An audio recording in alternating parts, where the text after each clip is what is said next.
Chapter 1. The rivals everyone believes the grand ballroom of the Regency Grand Hotel was a masterpiece of wealth and prestige. Floor-to-ceiling windows stretched along one entire wall, offering a panoramic view of the city skyline, a glittering ocean of gold and silver lights that stretched as far as the eye could see. Inside, polished marble floors reflected the glow of thousands of crystal droplets hanging from the vaulted ceiling, where massive chandeliers cast a warm, golden radiance over the gathered crowd.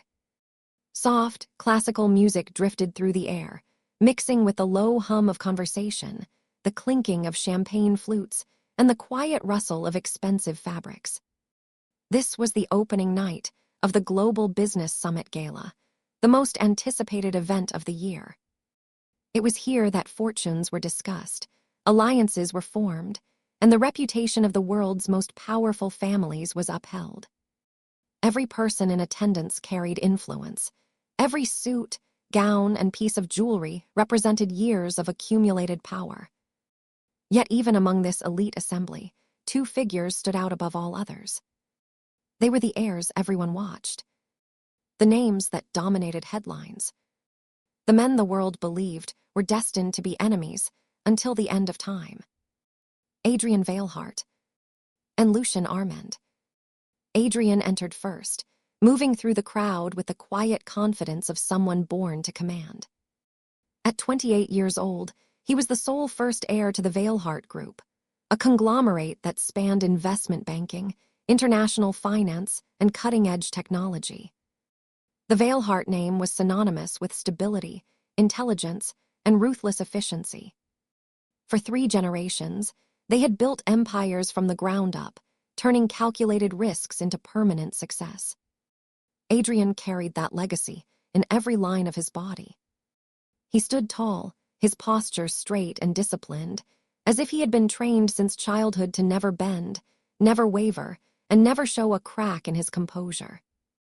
His hair was a deep, rich black, cut precisely and styled to fall just enough to frame a face that looked as if it had been carved from marble. High cheekbones, a firm, determined jawline, and lips that rarely curved into anything more than a polite, distant line.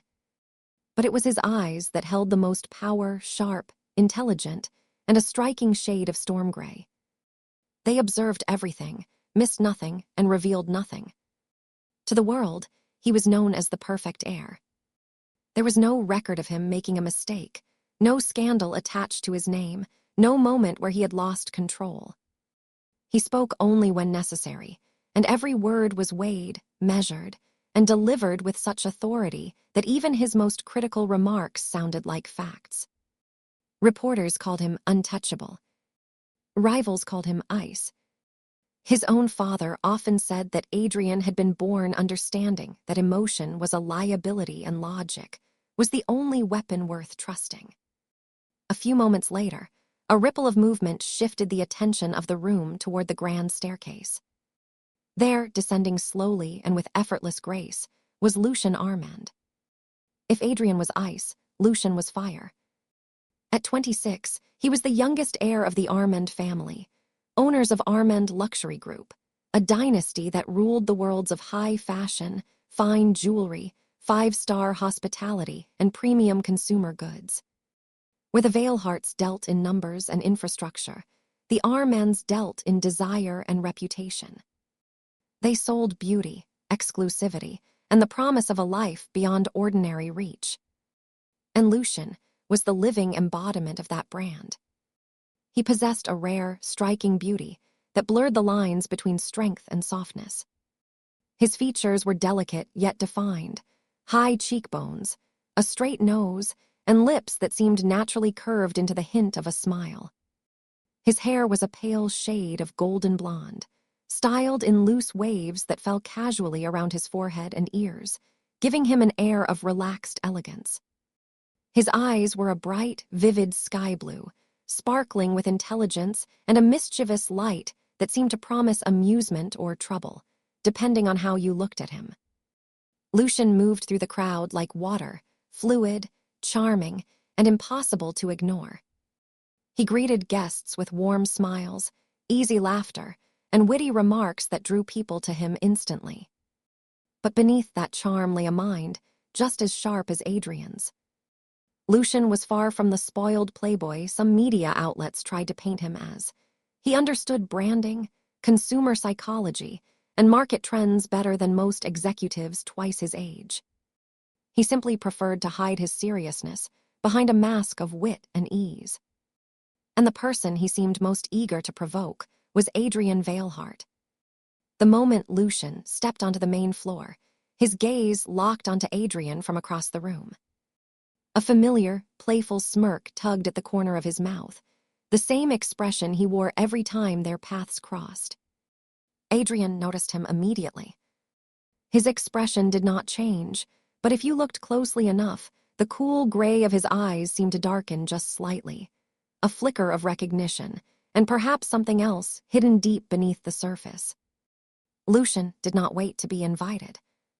He navigated smoothly through groups of executives and socialites, ignoring the curious glances and whispered comments, until he stopped directly in front of Adrian. "Good evening, Mr. Valehart," Lucien said, his voice smooth and rich, carrying just enough sarcasm to make it sound like anything but a greeting. "I was beginning to wonder if you had decided to skip the event entirely. Or perhaps you were too busy reviewing your quarterly reports to remember how to interact with actual people." Adrian turned his head slowly, meeting Lucien's bright blue eyes. His tone remained calm, steady, and completely unruffled. "I was simply ensuring that my time here is spent productively, Armand. A concept I suspect is somewhat foreign to you, given how much time you dedicate to appearances." A low, amused laugh escaped Lucien's throat, soft, but loud enough for those standing nearby to hear. "Ah, there it is." The signature Valehart reply. Cold, dismissive, and entirely predictable. "Tell me, does it ever get exhausting?" Standing there like a statue, refusing to show even a flicker of feeling. Or do you genuinely believe that being unapproachable equals being strong? "Being strong means knowing what deserves your attention and what does not," Adrian replied evenly, though his fingers tightened very slightly around the stem of his champagne flute, a tiny reaction no one but Lucien would ever notice. "And from where I stand, your attempts to gain attention fall firmly into the latter category."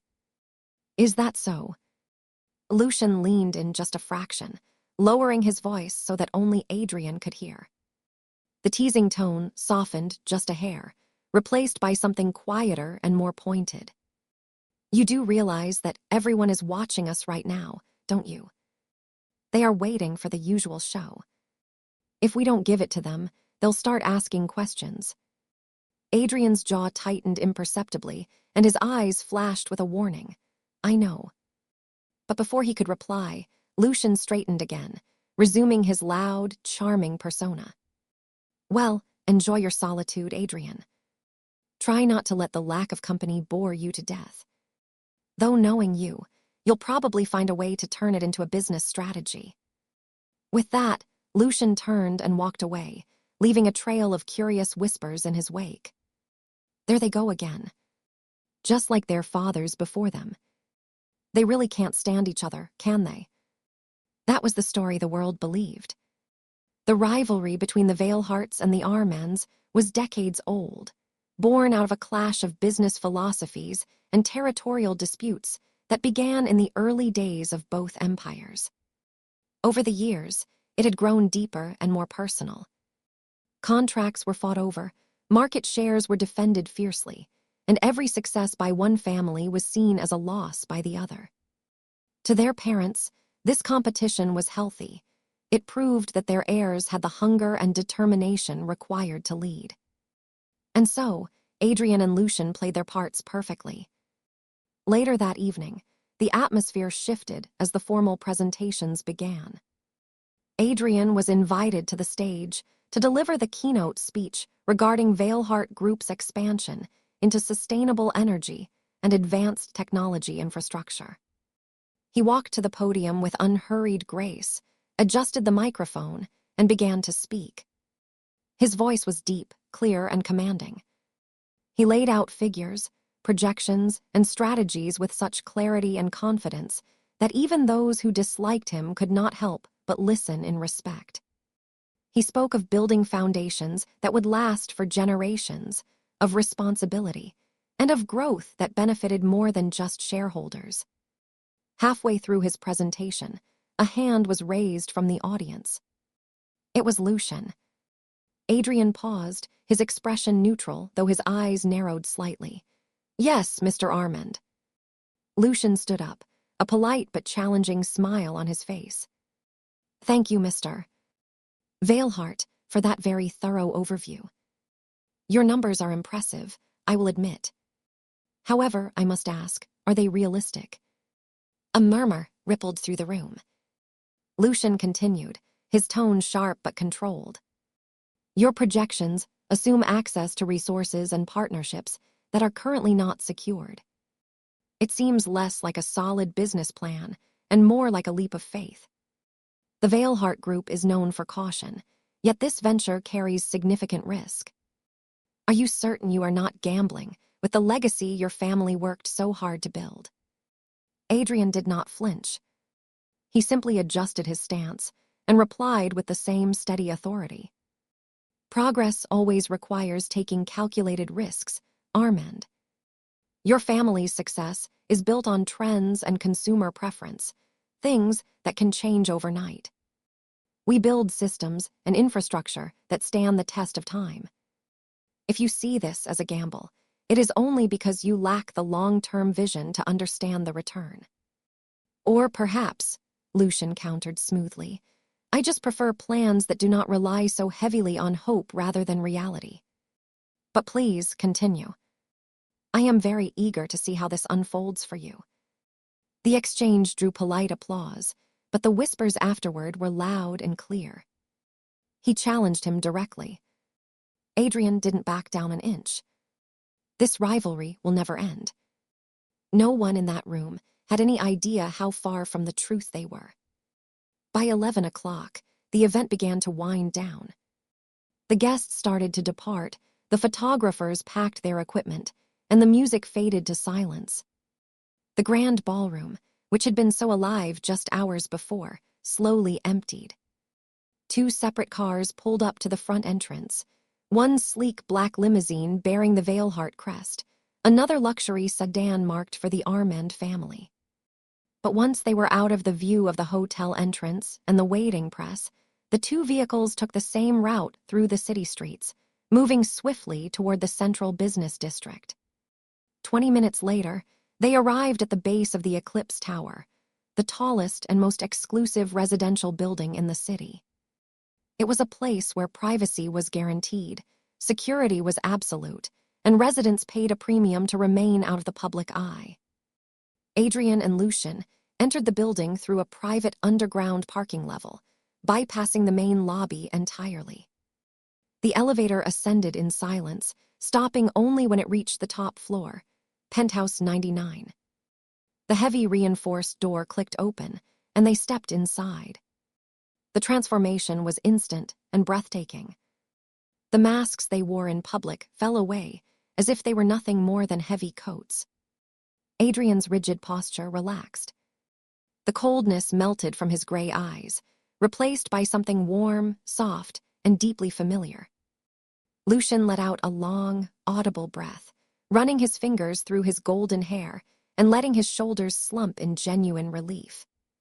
The sharp wit and challenging edge vanished from his expression, leaving only weariness and comfort.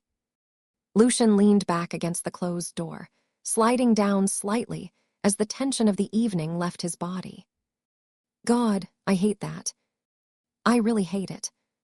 My throat feels raw from talking so much, and my face is sore from smiling and sneering all night.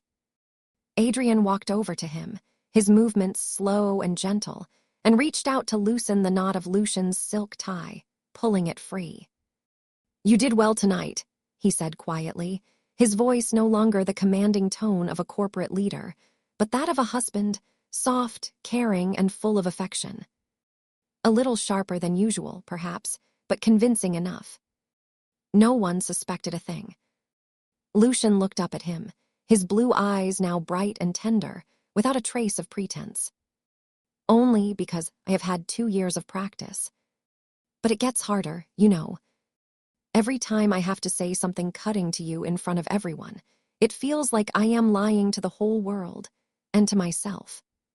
Adrian lifted a hand, brushing a stray lock of hair from Lucien's forehead, his thumb brushing lightly across his cheek. I know. But it is necessary. Just a little while longer. He pulled Lucien closer, wrapping his arms firmly around his waist, and Lucien rested his head against Adrian's chest, listening to the steady, strong rhythm of his heartbeat. This was their safe haven. Here, behind these walls, there were no heirs, no empires, no rivalries. There was only Adrian and Lucien. For 2 years, this is how their lives had been divided. One life lived in the spotlight, filled with conflict and competition. Another life lived in private, filled with quiet love and devotion. Their story had not begun like this. It had started not with romance, but with necessity. 2.5 years prior, tensions between the Valehart group and Armand luxury group had reached a breaking point. A dispute over a prime development site had escalated into legal battles, media wars, and aggressive market moves that threatened to drain billions from both companies. Analysts warned that if the conflict continued, it could lead to a collapse in stock prices, thousands of lost jobs, and damage to family legacies that would take decades to repair. Behind closed doors, the most trusted advisors from both sides had come together with a radical solution. A marriage alliance. It was an old strategy, used by wealthy families for centuries to secure peace and merge interests. But in this modern world, and between 2 men from rival houses, it was unconventional. More importantly, it had to be kept secret. If the public learned it was a contract designed to stop a war, it could be seen as weakness. If their rivals learned, they could exploit it. And so, an agreement was drawn up. Adrian and Lucien would be legally married, but their union would remain hidden from everyone except their closest lawyers and a handful of trusted staff. In public, they would continue their rivalry, acting as bitter enemies to preserve the image of both families. In private, they would share a life, ensuring that neither side would act against the other's interests. At first, it had been nothing more than a business arrangement. They had moved into the penthouse together, but kept separate bedrooms. They spoke only when necessary, maintained strict boundaries, and treated each other with polite indifference. Lucien thought Adrian was cold, rigid, and impossible to understand. Adrian thought Lucien was frivolous, unpredictable, and too concerned with appearances. But as the months passed, the walls between them began to crumble. Adrian started noticing things no one else did. He noticed that behind Lucien's confidence lay a young man under immense pressure to prove himself, constantly trying to live up to his father's expectations and standing in the shadow of his older siblings. He noticed that Lucien worked late into the night, reviewing financial reports and design plans, even when he pretended to be out socializing. Lucien, in turn, began to see past Adrian's icy exterior. He realized that Adrian carried the weight of an entire empire on his shoulders, forced to make difficult decisions every day, with no room for error or vulnerability. He learned that Adrian's silence was not cruelty, but a way of protecting himself and those he cared about. Slowly, awkwardly, and against all odds, what began as a contract turned into friendship. And friendship deepened into something far stronger, something neither of them had expected, and neither dared to name for a long time: love. Now, as they stood together in the quiet of their home, the truth felt more real than any performance. Adrian guided Lucien toward the dining area, where a table had already been set. "I had the chef prepare your favorite," he said, pulling out a chair for him. "Lemon herb salmon, roasted asparagus, and that white wine you liked from the vineyard in Bordeaux." Lucien smiled, a genuine, warm smile that reached his eyes. "You remember everything, don't you?" I remember what matters, Adrian replied simply, sitting down across from him. Over dinner, the conversation shifted away from business and secrets. They spoke of ordinary things. The weather, a new art exhibition Lucien wanted to visit, a breakthrough in renewable energy technology Adrian had been studying, the way the sunset painted the sky in shades of orange and purple earlier that afternoon. There was no tension here, no need to impress anyone, no fear of being watched. Afterward, they moved out onto the wide terrace overlooking the city. The night was clear, and below them lay millions of lights, representing the lives and businesses they were trying so hard to protect. Lucien leaned against the railing, and Adrian stood beside him, their shoulders touching lightly. Do you think we can keep this up forever? Lucien asked softly, staring out into the darkness. Living two lives. Pretending to hate each other just to keep the peace. Adrian looked at him, his expression serious but gentle. Not forever. But for as long as we must. If the truth comes out now, it will not just be our secret that breaks. It will shatter everything our families built. It will make us look like fools, and our businesses vulnerable to every competitor in the world. We are protecting more than just ourselves, Lucien. We are protecting everyone who depends on us. Lucien nodded, though a shadow of sadness crossed his face. I know. It's just, sometimes I wish we didn't have to hide. I wish I could walk beside you at events, hold your hand, and let the world see what we really are. Adrian reached out, taking Lucien's hand in his, their fingers lacing together where no one could see. One day, when the time is right, when we are strong enough and our positions secure enough, we won't have to pretend anymore. Until then, this is enough. Having you here is enough. Lucien squeezed his hand, leaning his head against Adrian's shoulder. It is. But I still worry. Secrets like this have a way of finding their way into the light eventually.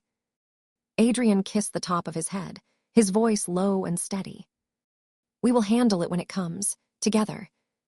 But even as he spoke those reassuring words, a quiet, unsettling feeling settled in the pit of his stomach. Lucien was right. Nothing stays hidden forever.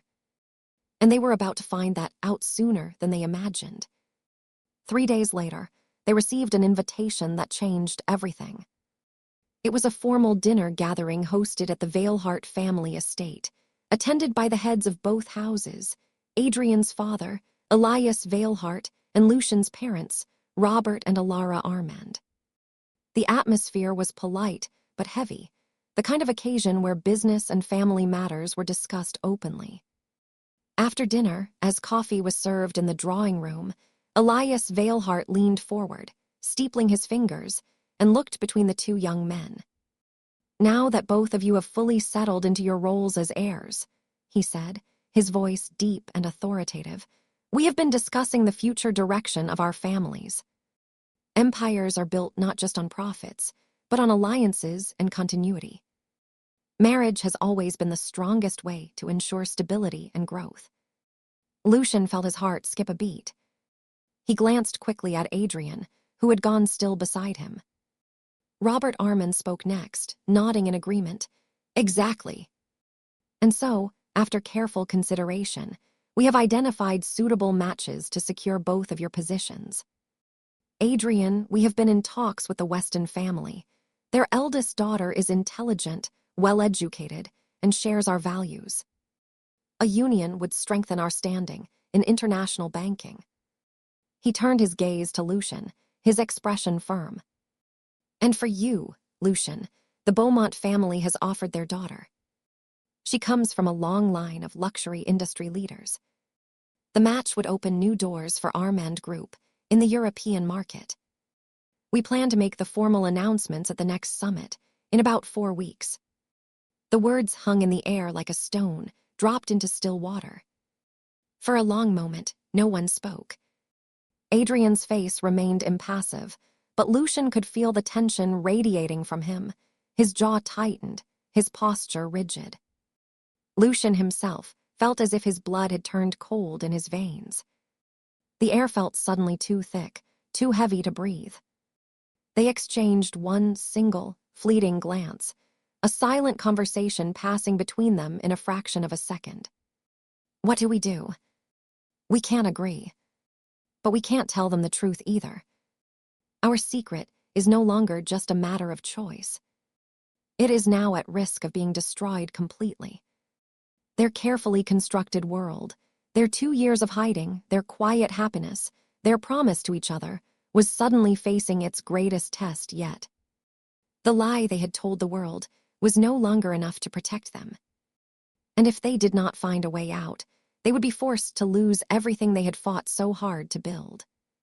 The rivals, everyone believed they were, had never truly existed. But the truth they shared, it was about to become the most dangerous secret of all. Chapter 2. The husband behind the enemy's smile. The days following that dinner at the Valehart estate passed in a haze of quiet tension.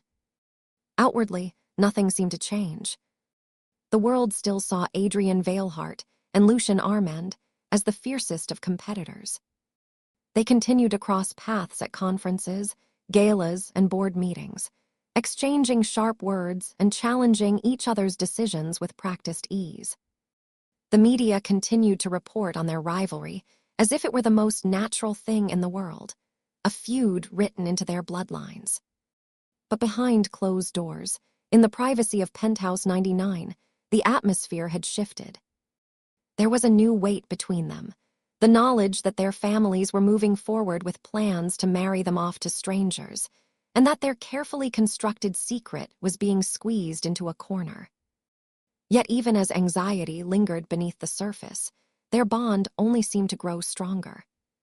Because while the world only saw what they chose to display, Adrian as ruthless and unfeeling, Lucien as reckless and arrogant, no one ever saw the truth of what lay beneath.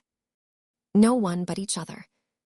The faces they wear to the board of directors at Valehart Group, Adrian was the ideal leader. He was precise, logical, and unyielding. He never let emotion cloud his judgment, never showed doubt, and always had an answer before anyone else had finished asking the question. When the markets fluctuated or deals fell through, he remained calm, adjusting strategies without hesitation.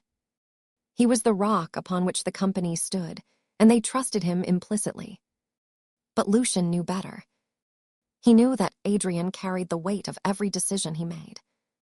He knew that after long, exhausting board meetings, Adrian would return home and lean against the wall in the hallway, closing his eyes for just a moment, as if trying to release the pressure that settled deep in his bones.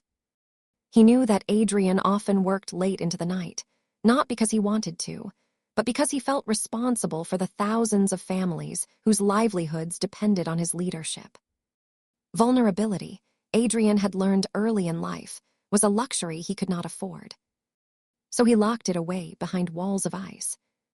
Lucien, in turn, was seen by the world as the golden playboy heir, someone who lived for fashion, parties, and appearances, who spent more time in magazines than in the boardroom.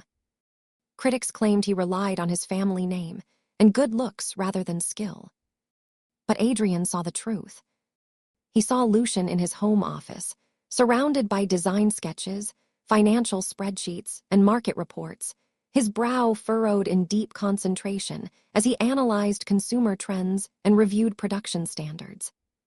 He saw the way Lucien poured his heart into ensuring that every product bearing the Armand name met the highest quality, that factory workers were treated fairly, and that the brand remained respected rather than just popular.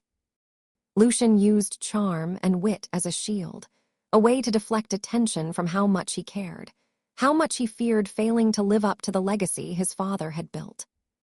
That was the great irony of their lives. In public, they pretended to be exactly what everyone expected, but in private, they were the only ones who truly understood each other. It was in the small, ordinary moments that their real relationship revealed itself, moments no camera could capture, no reporter could document, and no one else would ever believe. The quiet gestures one Tuesday morning, Adrian woke early as usual. He moved through the penthouse silently, careful not to wake Lucien, who had stayed up until nearly 3 o'clock reviewing the annual budget for Armand hospitality. Adrian went to the kitchen and started preparing breakfast.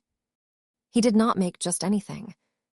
He remembered exactly how Lucien took his coffee: 1 sugar, a splash of oat milk, brewed strong enough to cut through sleepiness. He remembered that Lucien preferred eggs poached soft, with just a sprinkle of chives and a slice of buttered sourdough toast. It was a routine he had perfected over the past 2 years. When Lucien finally wandered into the dining area, his hair slightly messy and his eyes still heavy with sleep, he paused at the sight of the table. "You didn't have to do this," he murmured, though a soft smile tugged at his lips. "I wanted to," Adrian replied, placing a cup in front of him. "You worked late last night. You need to eat properly." Lucien sat down, wrapping his hands around the warm mug. "Sometimes, I wonder how you manage to remember every little thing. You have a multinational empire to run, but you still know my shoe size, my favorite wine, and that I can't sleep if there is even the slightest light coming through the curtains." Adrian sat across from him, his gray eyes softening. "Those things are easier to remember than quarterly forecasts or legal clauses. They matter more." And it was true. Adrian's mind was like a vault, but it held 2 types of information: the data required to lead his company and every single detail about the man he loved. In return, Lucien looked after Adrian in ways no one else thought to. He knew that Adrian rarely took breaks, often skipping meals when he was focused on a project. So he would pack Adrian's briefcase himself, always including a container of fruit, a sandwich, and a bottle of mineral water, with a small handwritten note tucked into the side pocket. The notes were usually short, sometimes teasing, sometimes gentle. "Don't forget to breathe today or come home to me in one piece." Adrian never mentioned them, but Lucien noticed that every evening the notes were gone, folded carefully and kept inside the drawer of Adrian's desk. Lucien also knew that Adrian hated being the center of attention. That constant scrutiny wore him down. Whenever they were at events, Lucien would notice the slight tightening of Adrian's jaw or the way his posture grew stiffer as the night went on. Without anyone realizing it, Lucien would shift the conversation, tell a joke, or draw the attention away, giving Adrian a few minutes of relief. They were a team, even when they had to act like opponents. The crisis their hidden partnership was put to the test just a few weeks later, when a storm hit the Armand Empire from an unexpected direction. It started with a single article published in a prominent business magazine. The headline was damning: "Luxury at what cost?" Investigations claim Armand factories cut corners and exploit labor. Within hours, the story spread across every major news outlet, social media platform, and financial news channel. Allegations were made that Armand Luxury Group was using substandard materials, ignoring safety regulations, and paying low wages to workers in overseas facilities. Stock prices began to dip. Retail partners started sending cautious inquiries. Calls came in from investors demanding answers. Lucien found himself at the center of the firestorm. Reporters camped outside the Armand headquarters, shouting questions whenever he arrived or left. Inside the office, the atmosphere was tense. His father, Robert Armand, was furious, not only about the allegations, but about the damage to the family name. "We have always prided ourselves on quality and ethics," Robert said, slamming his fist on the desk during an emergency meeting. "This is sabotage. Someone is trying to bring us down." Lucien sat quietly, his mind racing. He knew the claims were false. He had personally overseen audits of their facilities in the previous 6 months. He had visited the factories himself, spoken to the managers and workers, and ensured every standard was met. But facts did not always travel as fast as scandal. And then came the event that confused everyone, especially Lucien himself. 2 days after the story broke, Valehart Group called a press conference to announce its quarterly earnings. Adrian stood before the cameras, composed and authoritative as always. But when a reporter asked him for his thoughts on the crisis facing Armand Luxury Group, his answer sent shockwaves through the room. Valehart Group believes in strict accountability and full transparency, Adrian said, his voice steady and seemingly impartial. Any company that fails to uphold ethical standards risks not only its reputation, but the trust of its customers and investors. If these allegations against Armand Group are proven true, it would be a serious failure of leadership and responsibility. The words were sharp, direct, and seemingly critical. Reporters took note immediately. Headlines began to appear. Valehart heir distances himself from troubled rival. Adrian Valehart calls for accountability at Armand. To the public, it looked exactly as expected. Adrian using the opportunity to criticize his competitor and perhaps gain an advantage in the market. Even the Armand family felt stung by the comment. Robert Armand shook his head, saying, "Typical Valehart. They will always try to use our troubles to their benefit." Lucien, however, felt a twist in his chest, not of anger but of confusion. Why would Adrian say that? He knew Adrian would never speak against him if it were true. But the words had sounded so convincing, so cold. That evening, Lucien returned to the penthouse with a heavy heart. When Adrian arrived shortly after, Lucien confronted him, his voice quieter than usual. "You really said that?" Lucien asked, leaning against the kitchen counter. "You told the press that if the allegations are true, it is a failure of leadership." Adrian did not look surprised. He simply closed the door, set down his briefcase, and walked over to Lucien, his expression calm but serious. "I did. But not for the reason everyone thinks." He reached into his briefcase and pulled out a thick folder, placing it on the counter. "Look inside." Lucien opened it, and his breath caught. It contained copies of internal investigations, legal analysis, and communications from private security firms. There were also reports showing that the accusations had originated from a small but aggressive investment firm, one that had been short-selling Armand stock and stood to make millions if the share price dropped. "Someone is orchestrating this," Adrian explained gently. "If I had defended you publicly, if I had spoken in your favor, the press would have immediately claimed that there was an alliance between us. They would have twisted it into proof that we were hiding something together. The story would have shifted from is Armand guilty to what are Valehart and Armand covering up?" He stepped closer, placing his hands on Lucien's shoulders. "By appearing to criticize you, I am doing two things.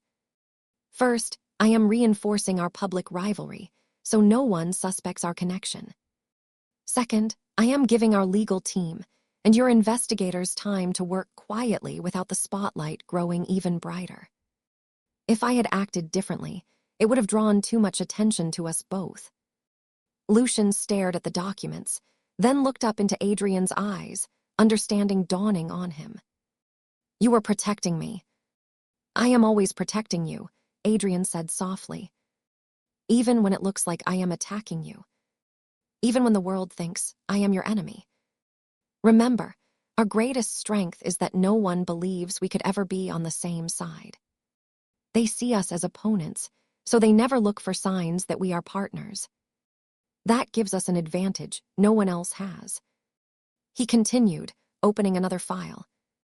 "While I was speaking those words to the cameras, I also authorized Valehart's independent audit team to conduct a full review of your facilities.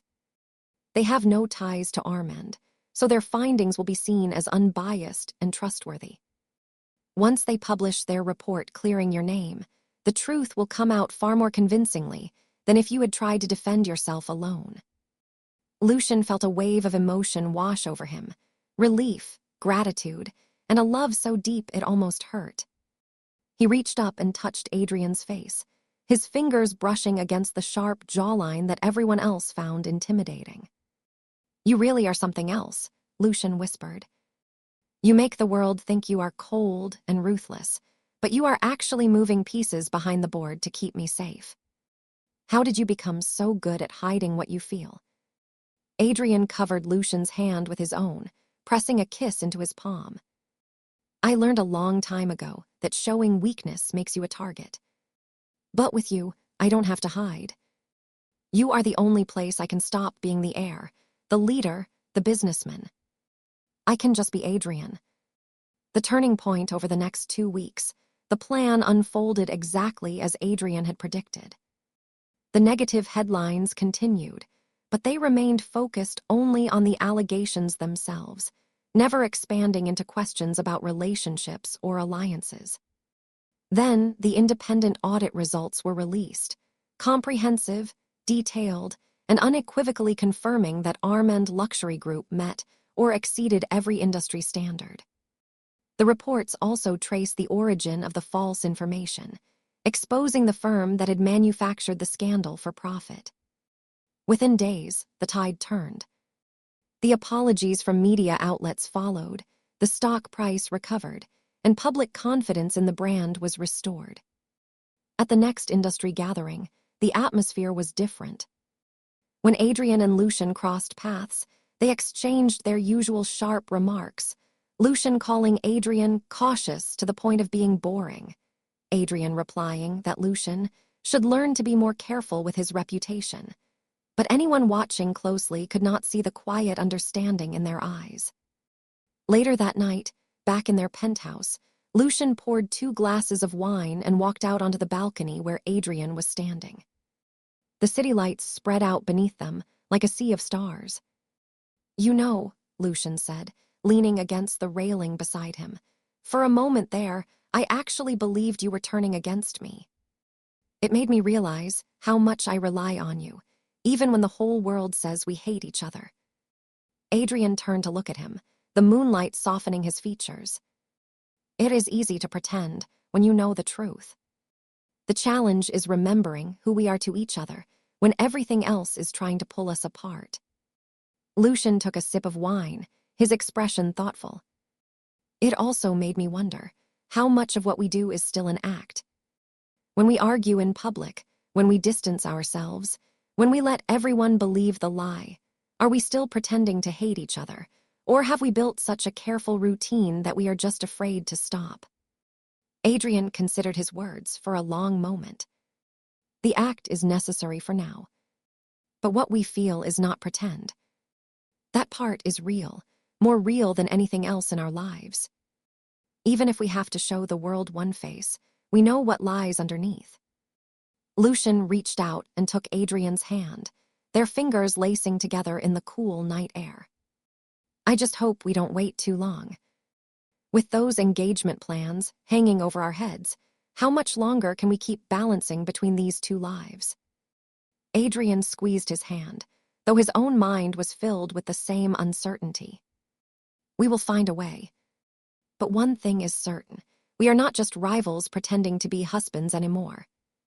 We are husbands who have learned to survive by pretending to be rivals. And in the end, what we have is stronger than any lie we have to tell." As they stood there, watching the city that watched them every day, the line between their performance and their reality blurred even further. The world saw enemies. Their families saw competition. But the only truth that mattered was right there between them, 2 men bound not just by a legal contract, but by a devotion that had grown stronger in the shadows than it ever could have in the light. And yet, as the chapter closed, neither of them could shake the feeling that their secret life was entering its most difficult phase. The mask they wore was working perfectly, but masks, after all, can only stay in place for so long before someone starts to see what is hidden beneath. Chapter 3. The secret almost revealed if there was one truth Adrian Valehart and Lucien Armand had learned in their 2 years of living a double life. It was that secrets had a way of growing heavier the longer they were kept. For a while, after the resolution of the scandal against Armand Luxury Group, things had settled into a fragile rhythm. The threat had passed, their public image remained intact, and the world continued to believe exactly what they wanted it to believe. that the two heirs were nothing more than bitter competitors, destined to clash at every turn. But the peace was deceptive. Beneath the surface, the pressure was building. The announcement of their proposed engagements still hung over their heads like a dark cloud, and with it came the realization that they could not maintain this balancing act forever. More dangerous still, the longer they lived in the shadows, the more traces they left behind, small, seemingly insignificant details that, if pieced together, could unravel everything. And that was exactly what began to happen. The first thread it started not with journalists or rivals, but with someone much closer to home. Marcus Valehart, Adrian's second cousin, and a junior executive within the family business. Marcus was ambitious, eager to prove himself to the elders of the family, and unfortunately for Adrian and Lucien, he was also observant, perhaps more observant than anyone realized. He had long found it strange that despite their fierce rivalry, Adrian and Lucien seemed to follow an almost identical pattern in their movements. They attended the same conferences, visited the same cities within days of each other, and even took their annual vacations during the same weeks of the year. To most people, it was simply coincidence, two powerful men navigating the same circles. But Marcus began to look closer. He first noticed something odd while reviewing property and leasing records as part of a routine audit of Valehart Group assets. The Eclipse Tower was listed as a commercial investment, but further details showed that the entire top floor, Penthouse 99, was registered under a holding company that traced its ownership back to a trust controlled jointly by the legal representatives of both Valehart and Armand families. At first, he dismissed it as a strategic arrangement, perhaps a joint property venture to keep costs low. But his curiosity was piqued. A few weeks later, during a family brunch at the Valehart estate, the conversation turned to travel. Elias Valehart mentioned that Adrian had recently spent 10 days in the south of France, visiting vineyards and meeting with financial partners. "Funny," Marcus commented casually, pouring himself another cup of coffee. "I saw in the society pages that Lucien Armand was also in the same region at exactly the same time. I suppose even rivals need holidays." Adrian, who had been reading the newspaper, turned a page without looking up, but Marcus noticed that his fingers paused for just a fraction of a second. "The French Riviera is a popular destination," Adrian replied evenly. "There are only so many places suitable for business and relaxation. Coincidence is not evidence of anything." His tone was calm, reasonable, but Marcus noticed the subtle change in his posture, the way his shoulders tightened just slightly, the way his gray eyes flickered once toward the window, as if looking for an escape. That small reaction was enough to confirm Marcus's suspicion. There was more to this than met the eye. Clues and doubts, the investigation, though unofficial, began in earnest. Marcus started collecting pieces of information, small and disconnected on their own, but troubling when placed side by side. There were the security logs from Eclipse Tower. Though the building maintained strict privacy policies, a review of visitor records showed that Lucien Armand's vehicle entered the private garage almost every evening and did not leave until the following morning.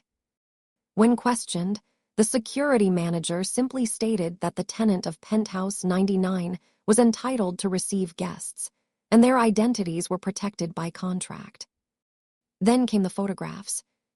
A freelance photographer, assigned to capture images of high-profile individuals arriving at a private airport, had taken a series of shots of Adrian boarding his private jet. But in one frame, taken from a slightly different angle, Lucien was visible too, standing close beside Adrian, laughing openly, with none of the usual distance or coldness between them. More importantly, in the bright sunlight, the camera caught a glint of silver on the ring finger of both men's left hands.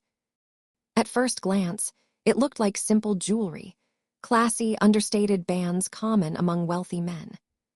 But when the photo was enlarged and examined closely, it became clear they were identical in design. thin platinum, engraved with a delicate pattern of intertwined vines, something far too personal to be ordinary accessories. Marcus took the evidence to Elias Valehart. "Look at this," he said, spreading the documents and photographs across the desk in Elias's study. Shared property, matching travel schedules, identical rings. Even their security teams coordinate with one another more often than they should. I do not know what it means yet, but it is not normal. Rivals do not move in such perfect synchronization. Elias studied the images and records, his expression growing darker by the minute.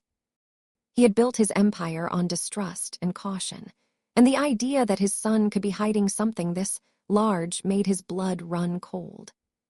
"I will speak to Adrian," Elias said finally, his voice low and sharp. "But say nothing of this to anyone else yet. If there is a secret, we will uncover it ourselves before it becomes public gossip." The walls began to crack back at the penthouse.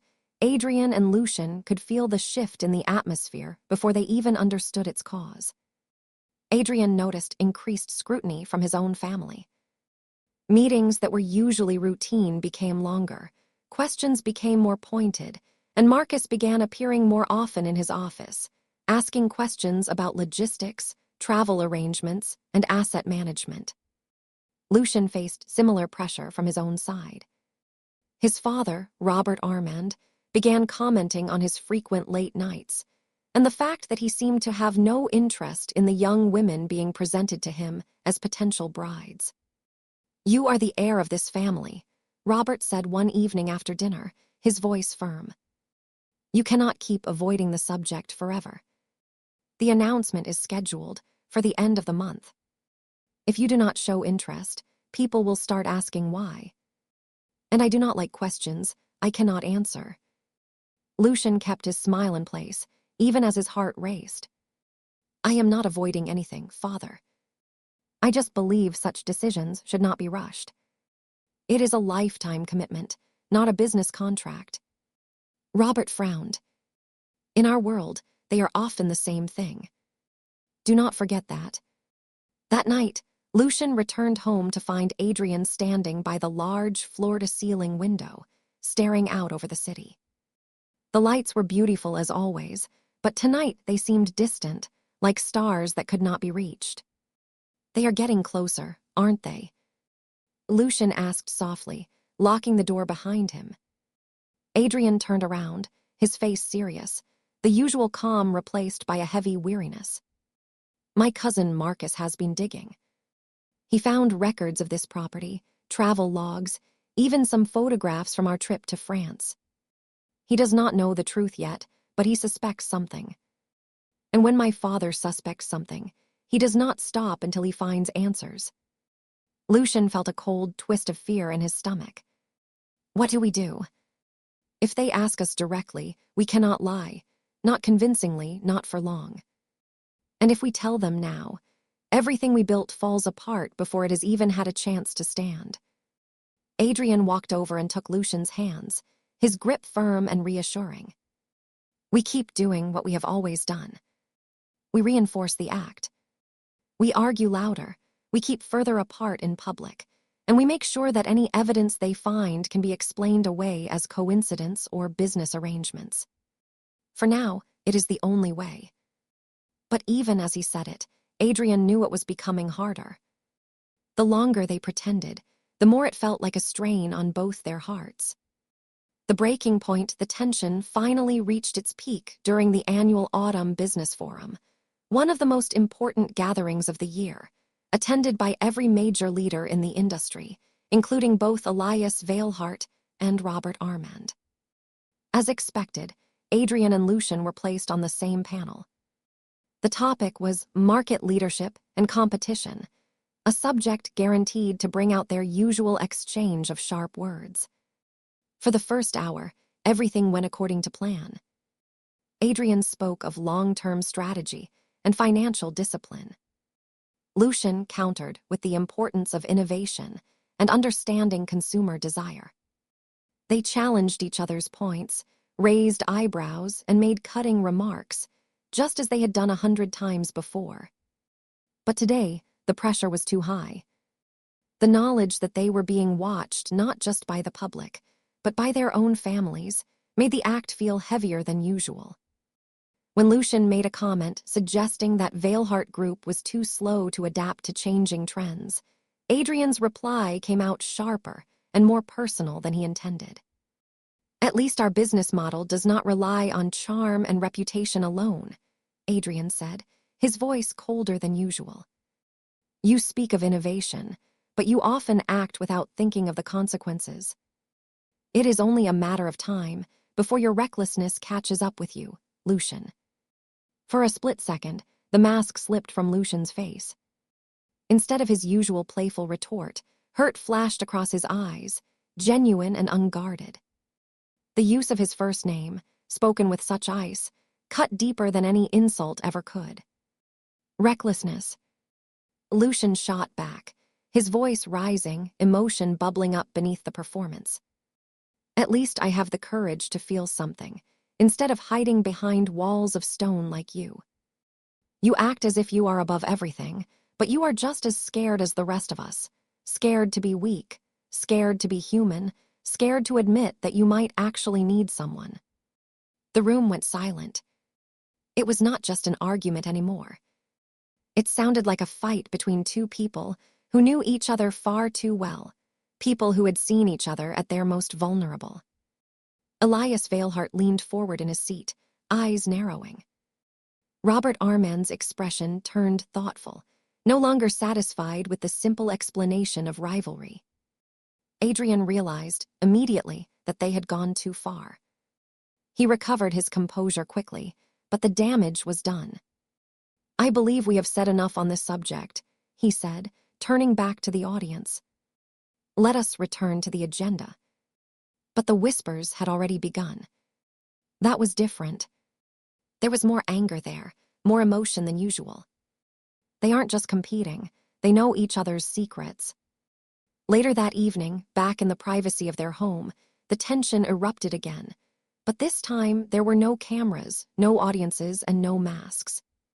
Lucien threw his jacket onto the sofa, pacing back and forth across the living room, his chest rising and falling rapidly. "That was too close. Did you see the way our fathers looked at us? They didn't see rivals. They saw something else, something they couldn't quite name." "I know," Adrian said, running a hand through his hair, a rare sign of stress. "But you also know why I said it. If we had not pushed it further, if we had held back, they would have noticed even more. We had to make it look real." "Real?" Lucien stopped and turned to face him, his eyes glistening with frustration and fear. "Adrian, this is no longer just a performance. Every time we raise our voices, every time we say things we don't mean, it feels like we are chipping away at what we have. I am tired of pretending to hate you. I am tired of hiding the only good thing in my life, just so everyone else can feel comfortable." He stepped closer, voice dropping to a raw, vulnerable tone. "I thought our greatest fear was losing our businesses or disappointing our families. But today, I realize the truth. I am not afraid of what they will do if they find out. I am afraid that one day, after all this pretending, we might actually start to believe it, that we really are enemies, that we really don't belong together." Adrian stood still, letting Lucien's words sink in. For so long, he had told himself that as long as they stayed safe, as long as the secret remained hidden, everything would be fine. But Lucien was right. The cost of keeping their love hidden was becoming almost as high as the risk of revealing it. He walked over and pulled Lucien gently into his arms, holding him tightly, as if trying to physically push away all the fear and doubt.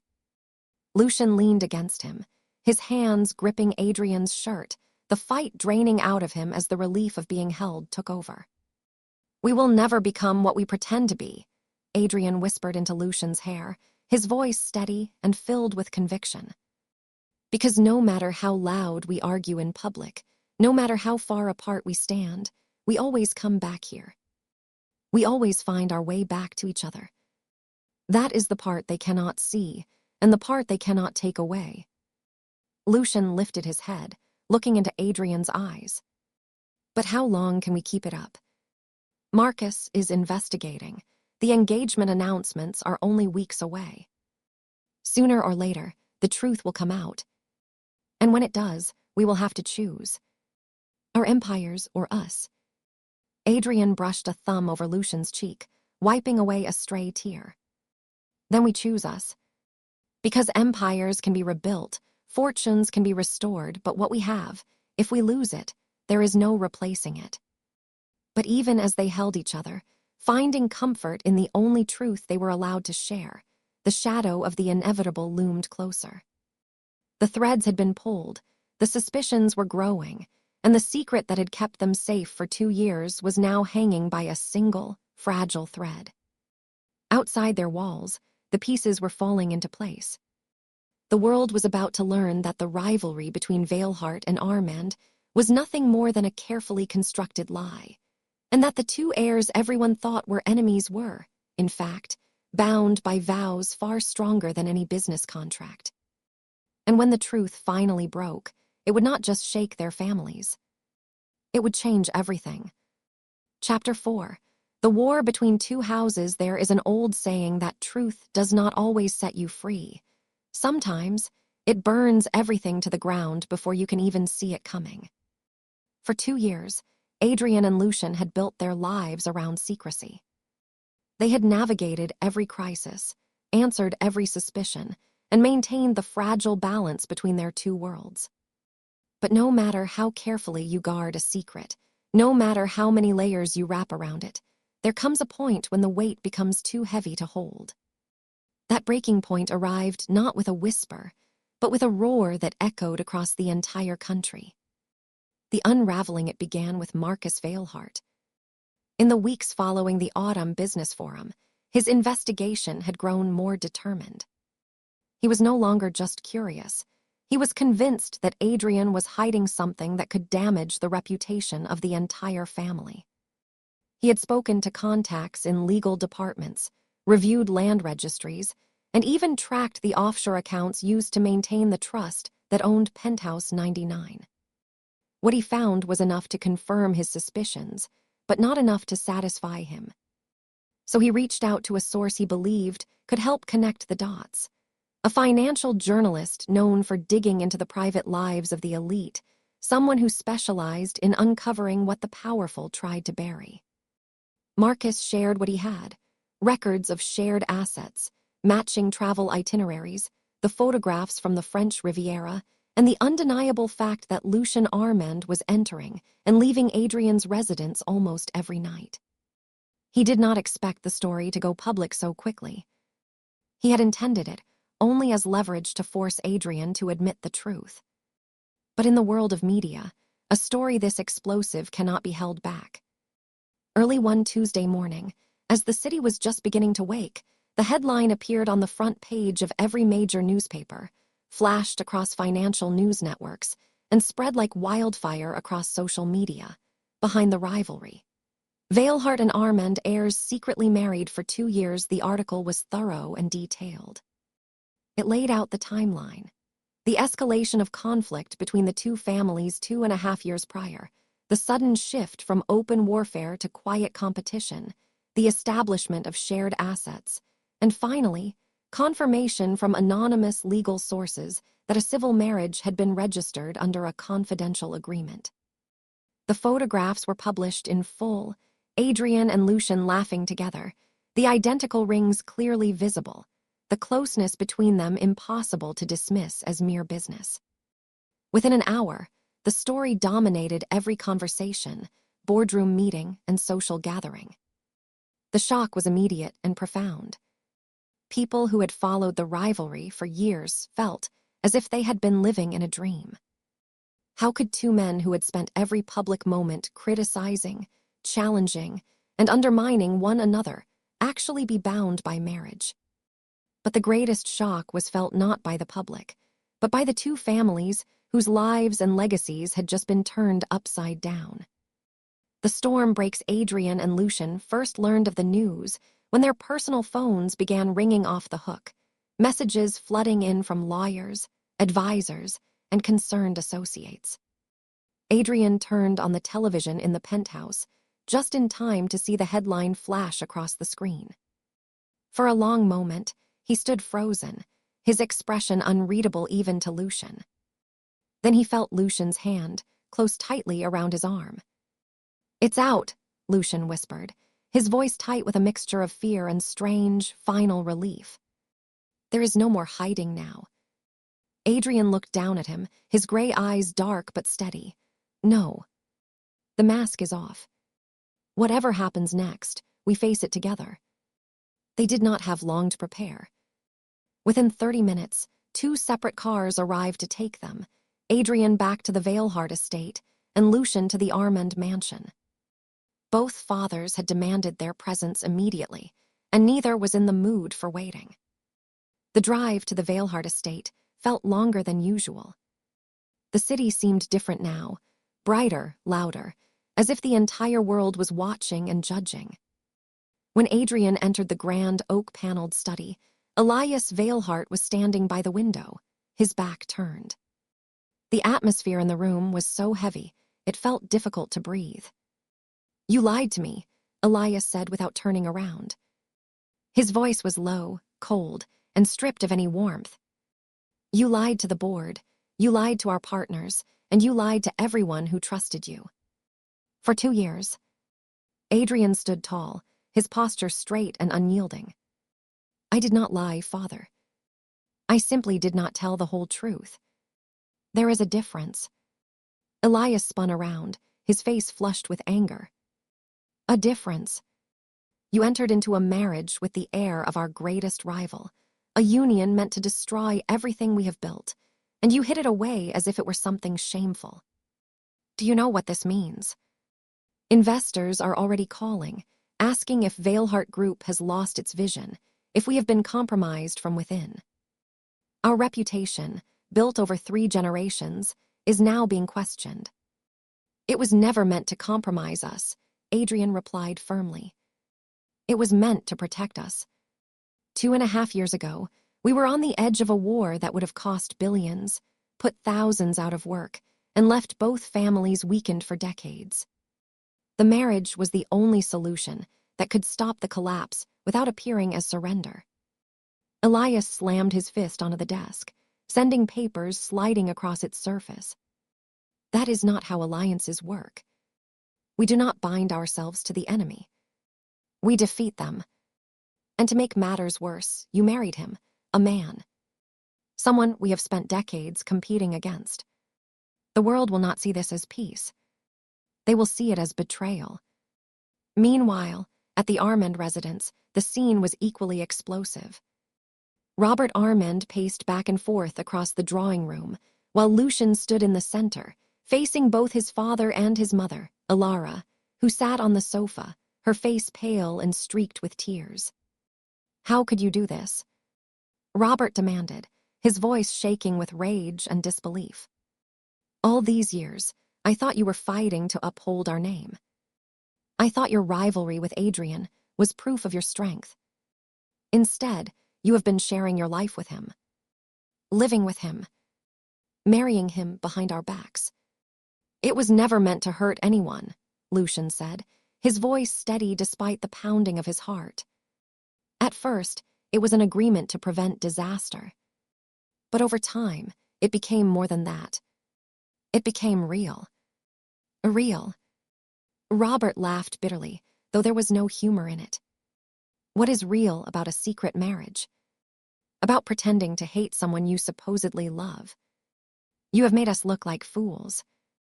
People will say we could not even control our own children, that our empire is being run by those who deceive us." Alara reached out a trembling hand. "Lucien, please, tell me it is not true. Tell me this is just a rumor, something taken out of context. We can fix it. We can deny it, we can say the documents are forged." "It is true, Mother," Lucien interrupted gently but clearly. "Every word of it. And I will not deny it. The words hung in the air like a death sentence. "Then you leave us no choice," Robert said, his tone turning hard and final.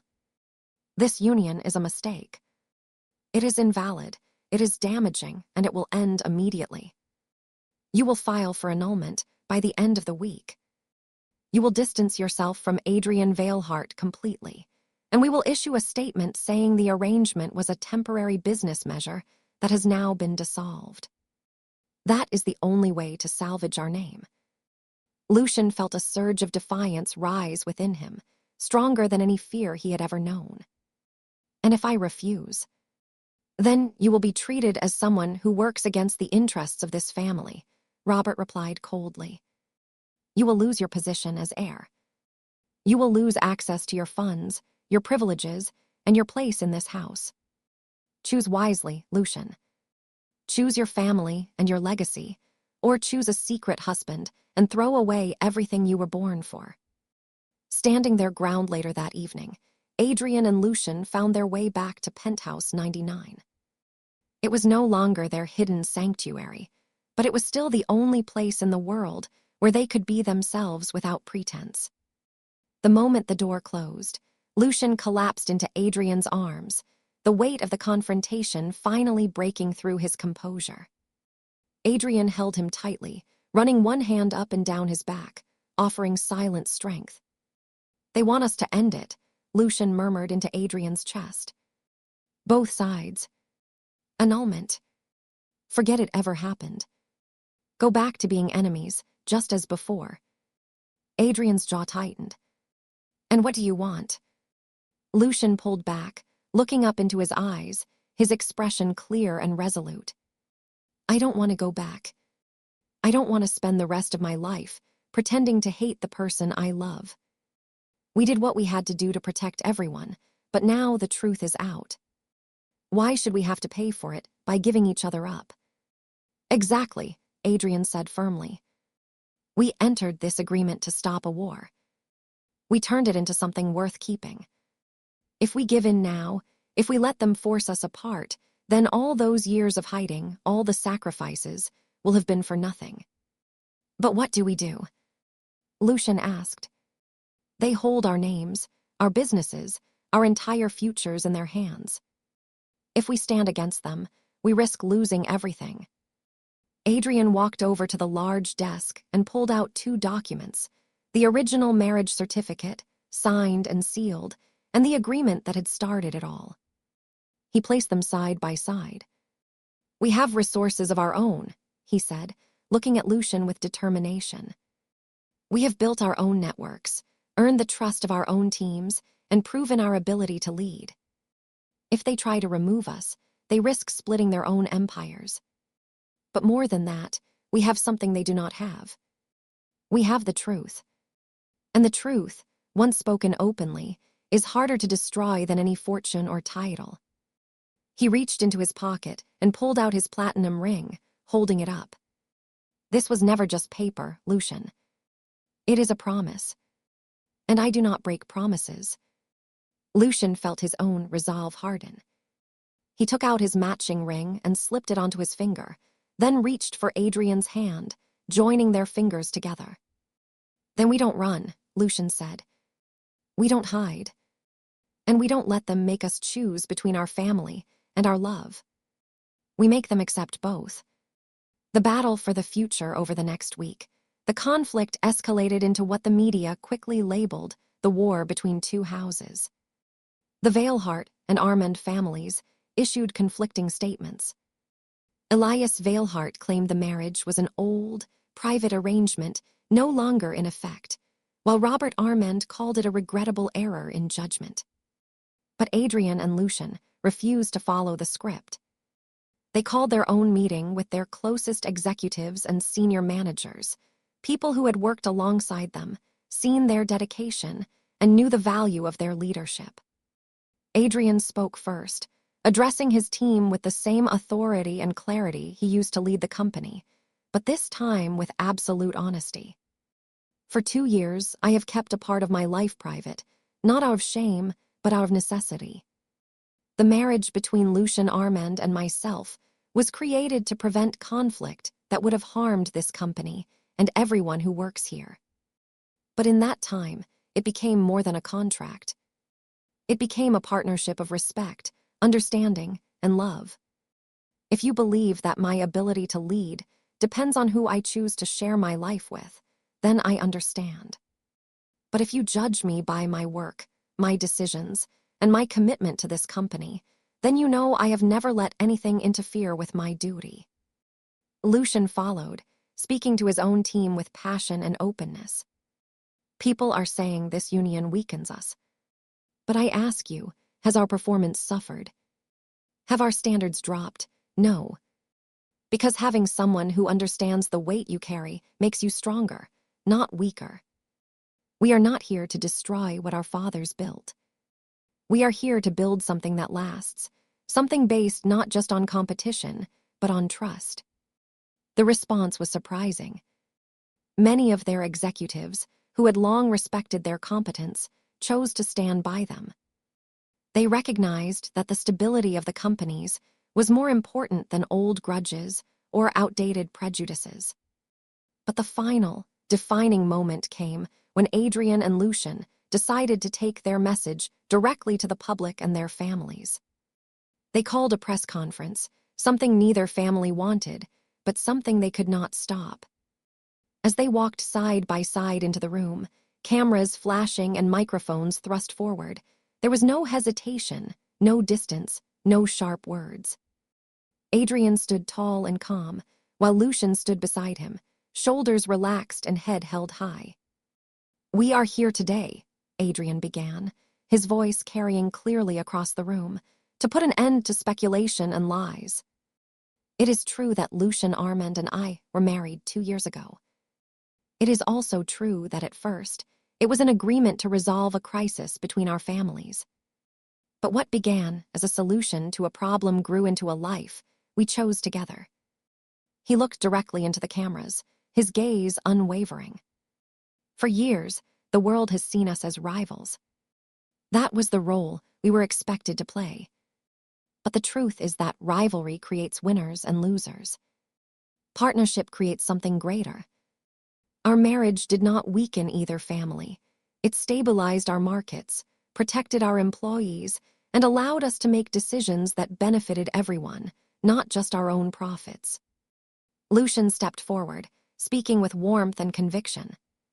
"We are not asking for approval. We are asking for understanding. We did not deceive anyone out of malice. We hid our truth because we feared it would be misunderstood, used against us, or used to destroy everything we care about. But now that it is known, we will not apologize for it. We are husbands. We are leaders. And we will continue to run our businesses, uphold our responsibilities, and build our future, together." Behind them, standing at the back of the room, Elias and Robert watched in silence. They had expected excuses, denials, or pleas for forgiveness. Instead, they saw their son standing strong, united, and confident in who they were. The turning tide in the days that followed, the atmosphere began to shift. While some investors and traditional partners withdrew their support, others, younger, more progressive leaders, stepped forward, recognizing the strength in unity. Analysts noted that despite the initial shock, the market stabilized faster than expected, and cooperation between Valehart and Armand in certain sectors reduced costs and improved efficiency. Slowly, the anger from both families began to soften, replaced by a confused and reluctant realization. Elias Valehart called Adrian into his study one evening, no longer shouting, no longer demanding annulment. He sat behind his desk, looking older and more tired than Adrian had ever seen him. "You have turned the world upside down," Elias said quietly. "But I have looked at the numbers. I have seen how the companies have performed these past 2 years. While we thought you were fighting each other, you were actually protecting both sides. You avoided losses we did not even know we were facing." He looked up, meeting Adrian's eyes. "I still do not understand it. I still do not like that you felt you had to hide it from me. But I have also learned something. Legacies are not just about keeping things the way they have always been. They are about adapting, surviving, and moving forward. If this is what you have chosen, then we will find a way to make it work. A similar conversation took place at the Armand residence. Robert Armand admitted that in all his years of competition, he had never found a way to truly outmaneuver the Valeharts, yet Lucien had found a way to create peace and stability instead. Ilara, seeing how genuinely happy Lucien was when he spoke of Adrian, could no longer find it in her heart to demand he give it up. The war between the houses had ended not with one side defeating the other, but with both sides realizing they had been fighting the wrong battle all along. But for Adrian and Lucien, the greatest victory was simpler than any business success or family acceptance. As they left the press conference and walked back out into the open air, hand in full view of everyone, the heavy burden they had carried for so long finally fell from their shoulders. They were no longer hiding. They were no longer pretending. The world knew the truth. And whatever challenges still lay ahead, they would face them as exactly what they were: two men who had turned an arrangement into love and rivals into partners, proving that the strongest bonds are not written in business contracts, but in the choices you make and the person you refuse to leave behind. Chapter 5. The heirs who chose each other. Time has a way of softening the sharpest edges, turning scandal into history, and what once seemed impossible into something ordinary. But for Adrian Valehart and Lucien Armand, the months following the revelation of their marriage were never going to be simple. They knew that changing how the world saw them would take far longer than simply telling the truth. They had spent 2 years building a lie. It would take time to rebuild their reputation on honesty instead. Yet as the dust settled, something remarkable began to happen. The story the public thought they knew, the story of bitter rivals and hidden deception, slowly transformed into something far more compelling. A story of two men who had turned conflict into cooperation and necessity into love. Adjusting to the light, the first few weeks after the press conference were the hardest. Everywhere they went, they were watched with curiosity, suspicion, and fascination. Headlines shifted from sensationalist accusations to thoughtful analysis. From rivals to partners, how two heirs redefined their legacy. The marriage that stopped a war. Reporters followed their movements, photographers lingered outside their offices and homes, and social media was flooded with opinions, some supportive, others critical, but all intensely interested.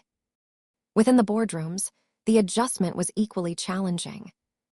There were still those who believed the union was a mistake, that mixing the interests of two empires would lead to confusion and loss. But Adrian and Lucien moved with a quiet determination, proving through action what they could not prove through words alone. They did not force a complete merger between Valehart Group and Armand Luxury Group.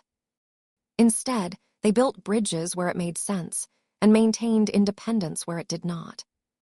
They established joint committees for sustainable development and international trade, areas where their combined resources could achieve far more than either could alone. At the same time, they ensured that each company retained its identity, its culture, and its core mission. Unity does not mean becoming the same, Adrian explained during a joint address to shareholders. It means respecting our differences while working toward common goals. We have competed for decades. Now, we have the opportunity to collaborate. That is not a weakness, it is evolution. Lucien added, "We have always believed that the strongest brands are those that remain true to themselves. That applies to our businesses and to us as people. We are still Valehart and Armand. But now, we are also something more." Slowly but surely, the results spoke for themselves. Operational costs decreased, market reach expanded, and the stability of both companies improved.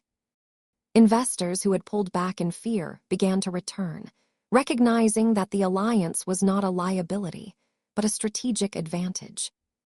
At home, the change was even more profound. For the first time since they had met, They did not have to look over their shoulders, speak in whispers, or hide small acts of affection behind closed doors.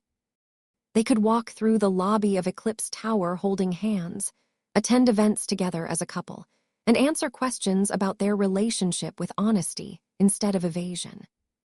Yet even with this new freedom, they did not completely lose the habits they had formed.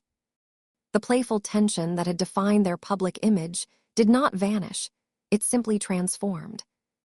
It was no longer a mask to hide behind, but part of who they were. One evening, as they were getting ready for a major charity gala, Lucien stood in front of the mirror adjusting his cufflinks, a teasing glint in his bright blue eyes. "You know," he said, glancing over his shoulder at Adrian, "now that we don't have to pretend to hate each other, I'm starting to miss it a little. It was fun watching you try to keep that perfect stoic face, while I said things that made you want to strangle me." Adrian, who was fastening his own tie, paused and looked at him with a faint smile. "You never actually made me want to strangle you. More often, you made me want to remind you that you belong to me, even when we were in a room full of people." He walked over and placed his hands on Lucien's waist, pulling him gently back against his chest. "And for the record, I still enjoy reminding you. I just don't have to hide it anymore." Lucien leaned his head back against Adrian's shoulder, sighing contentedly. "It's strange, isn't it? We spent 2 years wishing we could be open. Now that we are, it feels like coming up for air after being underwater for too long." "It feels like peace," Adrian corrected softly, pressing a kiss to the side of his neck. "The kind of peace we could never have when we were hiding." The family's journey, if the public was adjusting slowly, their families were adjusting even more so. Old habits and decades of rivalry did not disappear overnight. But here, too, change was taking root. Elias Valehart had always measured success by control, power, and the expansion of his influence. For years, he had seen the Armands as obstacles to be overcome, and the idea of his son being bound to Lucien as a surrender. But as he watched how Adrian led, how calmly he handled the pressure, and how stable the company remained, his perspective began to shift. One afternoon, several months after the truth came out, Elias asked Adrian to meet him at the family estate. It was not a meeting filled with anger or demands, but something closer to conversation. "You know," Elias began, looking out over the gardens that had been part of the family for generations, "when your grandfather started this company, he told me that the secret to lasting success was never to become too comfortable. That you always had to fight for what you wanted, because if you stopped competing, you would stop growing." He turned to face Adrian, his expression softer than it had been in years. "I believed that meant fighting against everyone who stood in our way. But looking at what you and Lucien have built, perhaps he meant something else. Perhaps growth is not just about beating others, but finding ways to build together when it makes sense." Adrian nodded slowly. "Competition drives improvement, father. But partnership creates something new. We did not stop being Valeharts. We just found a way to be more than that." Elias gave a short, thoughtful nod. "I still have much to learn. And I won't pretend I understand everything about how you feel or why you chose this path. But I have learned to trust your judgment. If this is what makes you strong, then I will not stand in your way." A similar shift occurred within the Armand household. Robert Armand had prided himself on maintaining the family's independence and reputation for luxury and exclusivity. He had feared that an alliance with the Valeharts would dilute their identity. But when he saw how Lucien's vision had expanded, how new lines of products were being developed, and how the brand was gaining respect in new markets, he began to see his son in a new light. Ilara Armand, who had always valued happiness over wealth, was the first to fully embrace the change. She invited them for dinner more often, asking about their lives, their plans, and even teasing them gently about their past antics. "I used to think you two could barely stand to be in the same room together," she said one evening, laughing as Lucien told a story about one of their more dramatic public arguments. Now I realize you were just putting on the greatest performance of the century. Lucien smiled, reaching across the table to take Adrian's hand. We had to make it convincing, Mother. Though sometimes, even we forgot where the act ended and the truth began. The gala that changed everything a full year after the secret was revealed, the annual Global Business Summit Gala, was held once again at the Regency Grand Hotel, the same place where their rivalry had been performed so perfectly for so long. This time, the atmosphere was entirely different. There was no need for sharp words or calculated distance. When Adrian and Lucien arrived, they walked in together, side by side, their arms occasionally brushing, their rings clearly visible and worn with pride.